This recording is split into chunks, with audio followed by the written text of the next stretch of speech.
The mass shooting at the Washington Navy Yard 2 weeks ago that resulted in the deaths of 13 people, including the gunman, was the 23rd such incident in the past 7 years.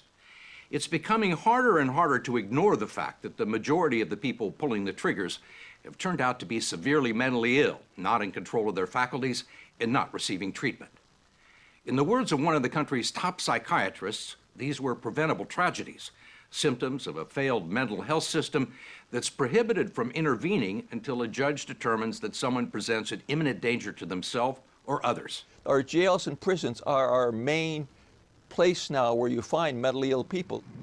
In fact, by some measures, the largest mental institution in the United States is the Cook County Jail in Chicago. It houses the largest number of mentally ill people in the country. This is a population that people don't care about, and so as a result of that, there are not the resources out there to care for them.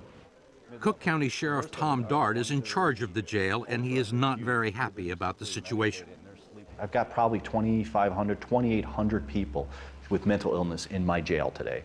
And you look at their backgrounds, they've been in here 50, 60, 100. We have some people who have been in here 400 times. What kind of offenses? Oh my God, retail theft is a norm, and usually it's because they're stealing something either to feed themselves, or frankly they're stealing something because they just wanted it that second. Loads of cases of criminal trespass to land. What's that? They're breaking in someplace to sleep. You're saying the prisons and the jails are the new asylums? They're absolutely. There is no person that could argue otherwise that the jails and prisons are the new insane asylums. That's what we are. Sheriff Dart has told guards and employees to videotape incidents so that he can show people what actually goes on here. The videos we've shown people are to show them what happens when we take people who are mentally ill and we cram them into the criminal justice system where they're not supposed to be.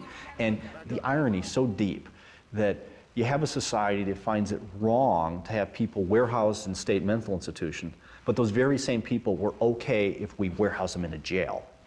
You've got to be kidding me. Were you ever diagnosed with depression or bipolar disorder? Yeah, a long time ago. Every day, Ellie Montgomery, one of 5 social workers here, goes over the list of new inmates with mental illness. We have 1, 2, 3, 4, 5, 6, 7, 8, 9, 10, 11, 12, 13, 14, 15, 15 with a severe mental illness. Just this morning? Yeah, just this morning. Severely mentally ill, not like a little bit of depression. Most of them will be here for several days to several months, then released back onto the street with a packet of pills and no plan. Sheriff Dart says it's become a huge public safety issue.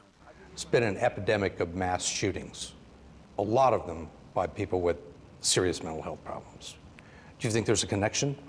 Yes, I do think there are connections here because people, some are getting treated, other ones aren't getting treated. People are falling through the cracks all the time. And so to think that that won't then boil up at some point and end up in a tragedy, that's just naive. That's just naive.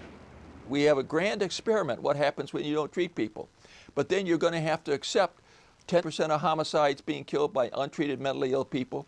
You're going to have to accept Tucson and Aurora. You're going to have to accept Cho at Virginia Tech. These are the consequences when we allow people who need to be treated to go untreated. And if you're willing to do that, then that's fine, but I'm not willing to do that.